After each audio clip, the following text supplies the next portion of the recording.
प्यारे भक्तों, वीडियो को लाइक, चैनल को सब्सक्राइब करना ना भूले। जीवन को सही राह दिखाए कठिन पथ। कितने ऐसे वैष्णव उपासक हैं जिनकी केवल फल में बुद्धि रहती है। इनको अपने घर ले जाए, इनको खवा दे तो हमें ये फल मिलेगा, इनको ऐसा करे तो ये हमें लाभ मिलेगा। और लाभ का जहां नाश हो रहा है वास्तविक, उसका सुधार नहीं है। अंधा बटे पड़ा चबाए, अपराध खाता जाता है और वो सोचता है मैं साधन संपन्न हो रहा हूं। जिनके कानों में शब्द पड़ रहे हैं भागवती, उनको संभलना चाहिए। अपने इष्ट की अनन्यता ही बेड़ा पार करेगी। तुम्हारे साधन बल में इतनी ताकत नहीं है कि इस महान भव समुद्र से पार हो जाओ। आचार्य चरण कह रहे हैं, क्वाहम मूढ़मति क्व नाम परमानंद सारम रसम। मैं मूढ़मति, कहां परमानंद का सार राधा नाम। वो अपने को मूढ़मति समझ रहे हैं। आप इतने विद्वान बुद्धिमान हैं, साधन से वस्तु प्राप्त कर लेंगे। तो हम फिर साधन क्यों करें? असाधन मिटाने के लिए। साधन नहीं करोगे तो असाधन बनेगा। लाभ किससे मिलेगा? प्रियालाल की कृपा से, आश्रय से। बात समझना है बड़े महापुरुषों की, बहुत जल्दी लाभ हो जाएगा। ये समझ में नहीं आती सबके। बिगड़ी जन्म अनेक की अब ही सुधरे आज, हो ही राम को, हो गया हमारा काम। भगवत प्राप्ति पक्की होगी, हो ही राम को। अब समय कैसे व्यतीत करें? नाम जब गलती ना हो, इसलिए तज कुसुमाज, गंदी बातें छोड़ो, नाम जप करो। इससे समय तुम्हारा सार्थक होगा। गति तुम्हारी प्रभु के होने से होगी। मेरी प्रिया जो, मेरे श्यामा जो, मेरी लाडली जो। ये बात समझ में नहीं आती, ये नहीं समझ में आती। दान पुण्य समझ में आएगा, तीर्थ स्नान, परिक्रमा, साधु सेवा, ये समझ में आएगा, क्योंकि इससे मुझे लाभ मिल रहा है। क्या?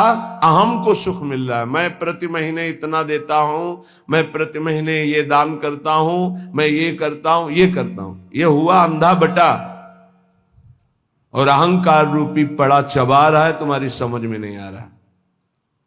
खाली हाथ मलिनता की मलिनता बनी रहेगी।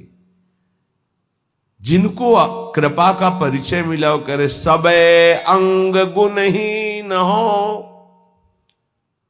देख लो, नित्य विहार रस की रचना करने वाले महापुरुष कह रहे हैं, जो सर्वोपरि रस के ज्ञाता हैं, वो कह रहे हैं सबे अंग गुणहीन हो, ताको जतन न कोई, एक किशोरी कृपाते, जो कछु होई सो होई।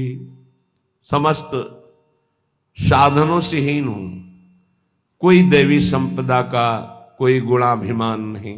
कैसे महापुरुष हैं? सबे अंग गुणहीन। मुझ हीन की गति तो केवल लाडली जू है, लाडली जू की कृपा है बस। सो कृपाति सुलभ नहीं, ताको कौन उपाय, चरण शरण हरिवंश की सहज ही बन्यो बना। वो भी कृपा ऐसे सुलभ नहीं होती किशोरी जी की। बोले हमारा तो सब सहज बनाव बन गया, हित सजनी स्वरूपा हरिवंश महाप्रभु की शरण मिल गई, तो श्री हरिवंश कृपा हुई, तो लाडली जी की कृपा बरसने लगी। किसके ऊपर? जो सबे अंग गुणहीन हो, किंचन मात्र अहंकार नहीं। प्राय हम देख रहे हैं कि अहंकार की धरा में जिससे अहंकार पुष्ट हो, वो कार्य करने में सुख मिल रहा है अंतःकरण को। ध्यान से देखिएगा तो आपको परिचय मिल जाएगा। मैं ये कर रहा हूं, मैं ये करूंगा, मैंने इतना जपा, मैं इतना जपूंगा, ये अहम अंदर जो है वो सुखानुभूति दे रहा है, वो साधना की। और महान प्रेम रस प्राप्ति के लिए साधन सुख का नहीं, आश्रय सुख का रसास्वादन होता है। साधन तो आश्रित से ऐसा होता है कि अहंकारी से हो ही नहीं सकता है। 5 मिनट में जो आश्रित का भजन होगा वो 5 घंटे अहंकारी करे तो भी नहीं पहुंच सकता। आर्त भाव से द्रवित हृदय से 5 मिनट तन्मय होकर जो उसका भजन हुआ, उसकी बराबरी अहंकारी 5 घंटे क्या 5 दिन करे तो बराबरी नहीं कर सकता। आश्रय समझ पा रहे हो भगवत कृपा से तो समझ लीजिए, हृदय से आश्रय। समय व्यतीत करने के लिए नाम जप। हम आश्रित हैं, इसके लिए पवित्र रहना अनिवार्य है। तो कोई हमसे गंदी बात, गंदी क्रिया, गंदी सोच, गंदे लोगों का संग न बन जाए, ये सावधानी। तब जाके उपासक के हृदय में भगवदानंद स्फुरित होता है। ये सब बहिर्मुख अपनी केवल अहंकार की वृत्ति को पुष्ट करके साधना का अहम रख करके परम पद प्राप्त करना कदापि नहीं। अंतर्मुख होकर देखो, कृपा के बिना एक क्षण भी तुम नाम जप नहीं कर सकते। कृपा आपके ऊपर है, उस कृपा की बलिहारी नहीं जा रहे और अहम को पुष्ट कर रहे हो। बहुत सावधानी, अंदर का विषय, अगर इसे सुधारोगे नहीं तो बहुत लंबा समय चला जाएगा, बहुत लंबा समय। बाहरी वेश परिवर्तन से, बाहरी स्थान परिवर्तन से कोई फर्क नहीं पड़ता मन में, अहंकार में, दोषों में। जब तक हमारा चिंतन परिवर्तित नहीं होगा तब तक बात नहीं बनेगी। अहम युक्त चिंतन मूढ़ता को धारण करता है। मूढ़ पुरुष कभी परम पद का अधिकारी नहीं होता। दैन्य भाव प्रियाजू को अत्यंत प्रिय है और ये अहम नष्ट होकर दैन्य आना केवल गुरु कृपा से होता है। एक है, उनको बस शरणागति के बाद एक ही उपदेश कि तुम जितना दान पुण्य करते हो सब बंद कर दो, यमुना जी में फेंक दो, या ऐसी जगह दे दो कोई तुम्हारी तरफ देखे ना, कोई तुम्हें बाद में धन्यवाद न दे, ऐसा। और नमक रोटी खाओ, भजन करो, श्री जी मिल जाएंगे। पर वो सम्मान प्रिय जीवन तो हमको ये बर्दाश्त नहीं हो। और सार्वभौम सत्संग हो रहा किसी व्यक्ति के लिए नहीं, वो तुम्हारे अंदर की कमजोरी को दूर कर रहा है, उस कमजोरी को मार रहा है जो तुम्हारे भजन को खा रहा है, तुम्हारे भजन को छीण कर रहा है। पर वह अहंकारी चोरों को संभाल के हृदय में रखता है और सत्य मार्ग की वृत्ति से दूर हो जाता है। वो समझ नहीं पाता, वो संत वाणी को, गुरु वाणी को अपना विरोधी समझता है और अपने विरोधी काम, क्रोध, अहंकार, मोह, मद, इनको मित्र समझता है। और इनको बचाने के लिए सत्संग रूपी प्रहार से बचा जाता है। नहीं, इतने प्यारे इन दोषों को हम कैसे निकाल सकते हैं? सत्संग छोड़ देंगे, सामने आना छोड़ देंगे, लेकिन भगवत प्रदत्त बुद्धि के द्वारा विकारों को छोड़ दें, ऐसा कैसे हो सकता है? यही दुर्गति जीव की है। भगवान की तरफ ते सब बानक बन गया, मानव देह वृंदावन आ जाना, रसिकों से शरणागत होकर दीक्षा ले लेना, साधन पद्धति का ज्ञान करा देना, पर उनको कुछ नहीं। हाथी का स्नान सब हुआ, हाथी स्नान किया, सूंड से रज लिया, फिर ऊपर सब डाल लिया, क्या हुआ? चाहे जितना निर्मल करो, अहंकारी अपने आप को मलिन रखना ही अच्छा समझता है। देह भाव वाले जनों का संग कभी नहीं करना चाहिए। इनके संग से केवल दुख, अशांति यही प्राप्त होती है। अपने को सदैव अहंकार रहित बनाने के लिए ही तो हम साधना कर रहे हैं। और हमारा बंधन है क्या? हमारा बंधन क्या है? संस्कृत मूल सूल प्रद नाना सकल सुखदायक अभिमाना। ये अहंकार ही तो बंधन है, और यही मिटाने के लिए जब हम गुरु शरण में होते हैं और जब अहंकार पर घन चलता है, भाग पड़ते हैं। अहंकार पर चोट नहीं होनी चाहिए। फिर मिटाना किसको था? साधना किसकी थी? इसलिए उपासक सावधान। श्रीपाद प्रबोधानंद जी कह रहे हैं, भ्रातस्ते किमु निश्चयेन विदितः स्वस्यांत कालः किमु त्वं जानासि महामनुं बलवतो मृत्युर्गतिस्तंभने मृत्युस्तत्करणं प्रतीक्षत इति त्वं वेत्सि किं वा यतो बारंबारमसंक एव चलसे वृंदावनादन्यतः। भ्रातस ते किम निश्चयेन विदितः स्वस्यांत कालः किम। ए भाई, क्या तुम जान गए हो कि तुम्हारा मृत्यु का समय कब है? तुम निश्चित जानते हो? तो उत्तर आएगा नहीं, नहीं जानता। तो फिर तुम बलवान मृत्यु की रोकने की गति क्यों नहीं प्राप्त कर रहे? जहां तुम्हें मृत्यु छू न सके ऐसी स्थिति में क्यों नहीं पहुंचना चाहते हो? क्यों बार बार जन्मना मरना पसंद करते हो? अर्थात इस भयावह दुखालय संसार से तुम मुक्त होने का उपाय क्यों नहीं कर लेते हो? तुम्हें पता है एक दिन मृत्यु आएगी, उस दिन का मुझे पता नहीं। हे भाई, तू बलवान मृत्यु को रोकने का उपाय क्यों नहीं कर रहा? क्या उपाय? रोकने का क्या उपाय?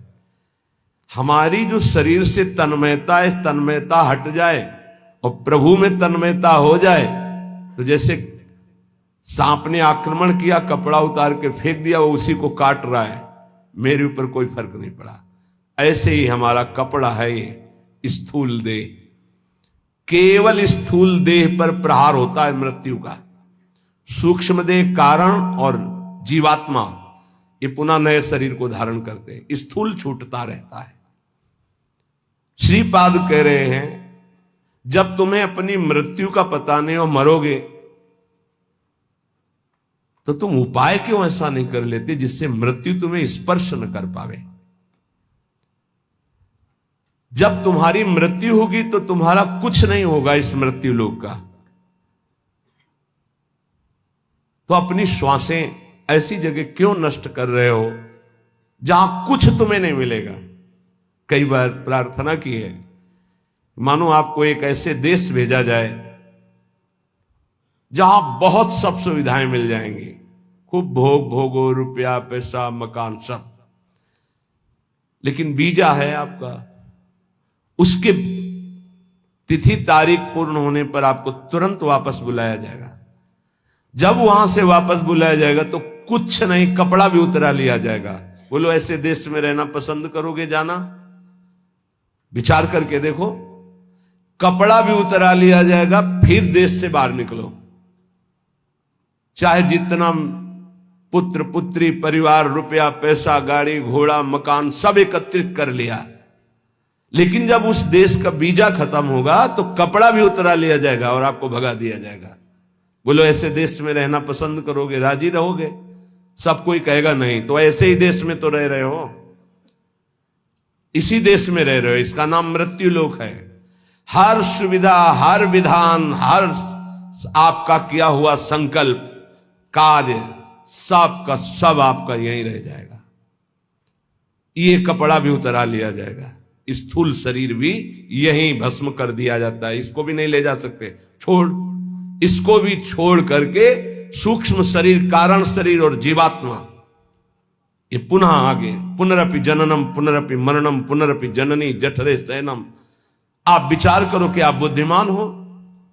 यदि परम कृपालु प्रभु का आश्रय लेकर नाम जप नहीं कर रहे और विषय भोगों में, नाना प्रकार की धन संपत्ति में, नाना प्रकार के व्यवहार बढ़ाने में अपना समय नष्ट कर रहे हो, तो तुमको ये ध्यान रखना चाहिए कि तुम इस देश में हो, मृत्युलोक में हो, जहां से भगाया जाएगा वीजा खत्म होने पर, श्वास पूरी होने पर। तो आपका शरीर भी आपके साथ नहीं होगा, कपड़ा तक उतरा लिया जाएगा। ये शरीर हमारा कपड़ा है, वशांश जीर्णानि यथा विहाय, इसे कपड़ा ही कहा है भगवान ने। क्या बुद्धिमान हो तुम, इतना दिव्य मानव देह मिलने के बाद कमा के क्या जा रहे हो? पाप और पुण्य की पोटरी लेकर फिर वही दुर्गति। इसलिए भाई, मृत्यु तुम्हारा इंतजार नहीं कर रही। भाई बेटी का ब्याह रहेगा, पूरा कर ले तो हम थोड़ा भी, या थोड़ा अमुक कार्य रह गया, नहीं, तत्काल प्रहार करेगी, बस समय आने दो। चाहे वो पुण्यात्मा हो, चाहे महात्मा हो, चाहे दुरात्मा हो, सबके ऊपर उसका प्रहार होता है। पर महात्मा अपनी स्थिति इतनी ऊंची उठा लेता है कि मृत्यु जनित उसको दुख नहीं होता। जैसे मत वाले हाथी के गले से फूलों की माला कब टूट के गिर गई पता नहीं चलता, ऐसे भगवत प्राप्त महात्मा का शरीर कब छूट गया उसको कोई पता नहीं, क्योंकि हर समय जिसमें रमण कर रहा था वो उसी में रमण करता है। शरीर एक स्वप्न की तरह छूट गया। इसलिए मेरी प्रार्थना मान ले भ्रातस, ए भाई, बारंबार असंख्य चल से वृंदावनादन्यतः। वृंदावन, प्रिया प्रीतम, प्रेमी जन, भगवन नाम, इनको तू छोड़कर बार बार अन्य चिंतन करता है, अन्य क्रियाएं करता है, अन्य बातों में मन लगा रहा है। तुझे डर नहीं लग रहा कि तेरी मृत्यु होने वाली है? बहुत भयावह संसार है, बहुत भयावह। क्योंकि आपको भुलावे में डाल दिया गया इसलिए आपको ऐसा नहीं लग रहा। यहां प्रति मिनट, प्रति सेकंड ऐसे सावधान है जैसे युद्ध क्षेत्र में चारों तरफ से बाण चल रहे हो और वो महारथी अतिरथी वीर अपने को बचाते हुए निकल रहा हो, ऐसे चला जा रहा है। एक एक सेकंड सावधान, नेत्र खुले, हर समय मंत्राकार वृत्ति, कभी भी शरीर छूट सकता है। क्यों? क्योंकि पता है ऐसी स्थिति है। आपको एकदम भुलावे में डाल दिया गया है। आपके पास वो पार्षद नहीं है जो आपको सावधान करे। बड़ी कृपा है जिनको भगवान ने ऐसी बुद्धि दे दी, ऐसी विवेक दे दिया, यहां से चलना है, रहना नहीं, देश बिराना है। सबसे सबकी सेवा करो, सबको प्यार करो। वो प्यार, वो सेवा एकमात्र भगवान के प्रेम के लिए, भगवान की प्राप्ति के लिए। खूब धन कमाओ, धर्म पूर्वक दूसरों को सुख पहुंचाओ और उस सुख को भगवान के चरणों में समर्पित करो, तो सुख सिंधु भगवान तुम पर प्रसन्न हो जाएंगे। मृत्यु पर तुम विजय प्राप्त कर लोगे। ए भाई, बार बार धाम छोड़कर, नाम छोड़कर, प्रिया प्रीतम को छोड़कर संसार का चिंतन करते हो, पता है किसी भी श्वास में तुम्हारे ऊपर मृत्यु का प्रहार हो जाएगा। इसलिए कृष्णानंद रसाम्बुधे परतरम सारम विचित्रोज्ज्वला कारम पारगतैरपि श्रुति शिरो वृंदस्य नेक्षम मनाक श्री वृंदा विपिनम सुदुर्लभतरम प्रत्यासमासाद्य भो क्षुद्रासा कुपी साचिका वसगतो वम भ्रम्य से किम बही।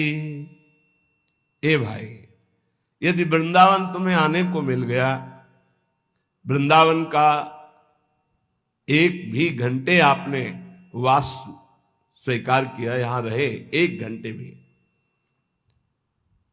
और नाम जप कर लिया या सत्संग सुन लिया या बिहारी जी के दर्शन कर लिए, तो उज्ज्वलाकार श्रेष्ठतम सार अर्थात महाप्रेम प्राप्ति के लिए तुमने कमर कस ली। थोड़ा समय भी वृंदावन में व्यतीत किया तो कृष्णानंद रसाम्बुधे परतरम सारम विचित्रोज्ज्वला, ये धाम कृष्णा श्री स्वामिनी जी का नाम है, प्रिया जी का नाम कृष्णा भी है। कृष्णानंद रसाम्बुधे, प्रियालाल के अद्भुत आनंद रस का समुद्र वृंदावन है। यदि आप थोड़ा भी रह गए तो आपका मंगल हो जाएगा। सत्संग जो सुनते हैं उनके जीवन का कैसे परिवर्तन हो रहा है, ये भगवत कृपा से दर्शन करने को मिलता है, पर दीपक तले अंधेला, ये जरूर कहावत सार्थक नजर आती। दूर से सुनकर परिवर्तन इतनी जोर का होता है, पर नजदीक में ये समझ में नहीं आता। धाम वास करते हैं तो इनको इतना कुसंग का प्रभाव पड़ जाता है कि सत्संग फीका हो जाता है, और कुसंग में रहते हैं और सत्संग का इतना प्रभाव कि कुसंग का त्याग करके वो भगवत मार्ग में आगे बढ़ रहे हैं। कल एक सज्जन जीवन में ऐसे ऐसे ऐसे बोले, आपने कहा कि धाम आए, 3 दिन रुके, पहले दिन जल पान करे, दूसरे दिन फल, तीसरे दिन एक बार अन्न, वही कर रहा हूं, धाम आया हूं, ऐसा ऐसा ऐसा बड़ा सुख मिलता है। धृष्टता की हद हो गई है। जीव जानबूझ, जैसे मल का कीड़ा, विष्ठा का कीड़ा, उसे अमृत कुंड में डालना चाहो तो वो अपने को बुरा मानता है और वो सोच रहा है ये हमारा अहित कर रहा है, मुझे विष्ठा क्यों नहीं मिल रहा। ऐसे ही विषय का कीड़ा बना हुआ जीव विषय में कूदना चाहता है। प्रभु के आश्रित होकर अगर वैराग्य मार्ग में कदम रखा है तो रुपया प्राप्ति का उपाय नहीं रखना चाहिए, ध्यान रखना।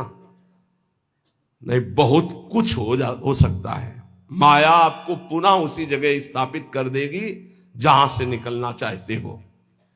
एकमात्र भगवत भरोसा, जितना कमा लिया, इसके बाद बंद। अगर धाम वास करके हम भगवत आश्रय ले लिए तो नमक रोटी खाएंगे बस। अब हमारा उद्देश्य केवल भजन रूपी धन एकत्रित करना है।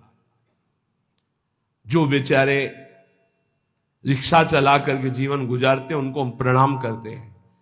ये धाम वास करते हैं, अर्थ की व्यवस्था नहीं, इधर उधर झोपड़ी, इधर उधर कार्य करके रह रहे हैं, पर रिक्शा चलाते हैं। समय से दिनचर्या में है, देख रहे हैं हम, और समय से रिक्शा चलाते हैं, परिवार को हम प्रणाम करते हैं, धाम वास कर रहे हैं। कोई तो दूसरों के घरों में सेवकाई करते हैं और धाम वास कर, प्रणाम है उनके जीवन। लेकिन जब तुम्हारे पास खाने की व्यवस्था, रहने की व्यवस्था है, तो तुम्हारा कदम वो गृहस्थी में रहते हैं। जब विरक्त हो गए, वैराग्य मार्ग के हो गए, एक भी रुपए का ये आय का साधन नहीं करना चाहिए। इससे क्या होगा, आपकी वृत्ति अर्थ में रही है, अर्थ में ही रह जाएगी, गोरे चरणारविंद में नहीं रह जाएगी। और जिनके लिए अर्थ एकत्रित किया जाता है वो उस अर्थ से सुखी नहीं हो सकते, ध्यान रखना। वो परम अर्थ से, परमार्थ से सुख प्राप्त करते। करोड़ों अरबों रुपया जमा कर दिया, उन्हीं के सामने उन्हीं के बच्चों ने उनका तिरस्कार करके और गलत मार्ग का अनुसरण किया। श्रीपाद कह रहे, जब तुम जानते हो कि मृत्यु निश्चित होगी, जब तुम जानते हो कि मृत्यु से बचने का एकमात्र उपाय भगवान की शरण, हर श्वास नाम जपना है, तो कृष्णानंद रसाम्बुदे परतरम सारम विचित्रोज्ज्वला, महान विचित्र प्रेम रस जो उज्जवल, जिसमें कामना की गंध नहीं है, ऐसा प्रिया प्रीतम का प्रेम रस प्रदान करने में समर्थ श्रीधाम वृंदावन है। हे भाई भ्रातः, तुम क्यों भ्रमित हो रहे हो? ये माया का कार्य है, भूल भुलैया में डालकर पूरा जीवन बर्बाद कर देना। सच्ची मानिए, कोई ऐसा सुख नहीं है जो विवेक के द्वारा देखो उसमें सुख दिखाई दे। विवेक के द्वारा, बुद्धि का अंधा आदमी तो कहीं भी कूदेगा जाके। एक सुख हमें बता दो कि ये महान सुख है इस मृत्यु लोक में। एक सुख, पूरे शरीर को इसी को लेकर के सारे सुख विधान हैं। कुछ भी खाओ